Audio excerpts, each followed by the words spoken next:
عورتوں پر قربانی واجب ہے؟ شرائط پائے جانے کی صورت میں واجب ہے. بچے کے پاس پیسے ہوں تو کیا اس پر قربانی واجب ہوگی؟ جی نہیں. قربانی نہ کرے تو کیا گناہ ملے گا؟ حدیث پاک میں جو قربانی گنجائش رکھتا ہے واجب ہے جس پر، تو وہ نہیں کرے تو ہماری عیدگاہ میں نہ آئے. جس پر واجب ہے نہیں کرے گا تو گناہ گار اور جہنم کا حقدار ہے. پچھلے سال قربانی نہیں کی تو کیا اب کرنا ضروری ہے؟ اگر واجب ہونے کے باوجود نہیں کی تھی تو اب تو ذر قربانی تو نہیں ہو سکتی، وقت چلا گیا. اتنی رقم، ایک بکری کی قیمت، اس کو صدقہ کرنا واجب ہے. یہ صدقہ اس کو دیا جائے گا جس کو زکوٰۃ دے سکتے ہیں. جیسے زکوٰۃ کے لیے سال بھر کا گزرنا ہوتا ہے تب وہ صاحب نصاب ہوتا ہے، تو کیا قربانی کے لیے بھی اس کا صاحب نصاب کا پورے سال کا گزرنا ضروری تھا؟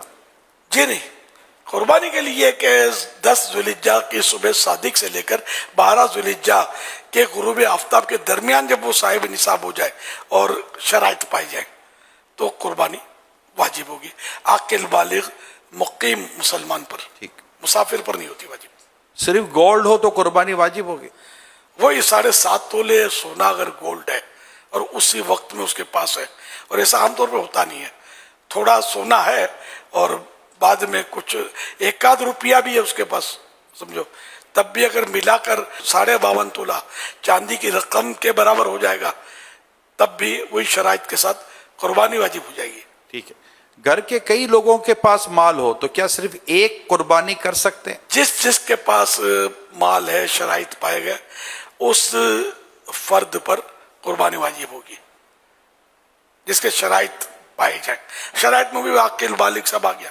اگر گھر کے مثال کے طور پر 6 سے 7 افراد ہیں، ان پر قربانی واجب ہو گئی تو ایک بکرا لے آئے تو کیا قربانی ہو جائے گی؟ اگر سب کی طرف سے ایک بکرا کیا تو کسی کی بھی نہیں ہوگی. یہ سب نے سو پیسے ملا دیے، مطلب وہ 70,000 کا بکرا لے لیا، 10,000 روپے ڈال دیے. ہاں، تو بڑے جانور میں تو 7 حصے ہو سکتے ہیں، 8 حصے کریں گے تو کسی کی نہیں ہوگی. اچھا.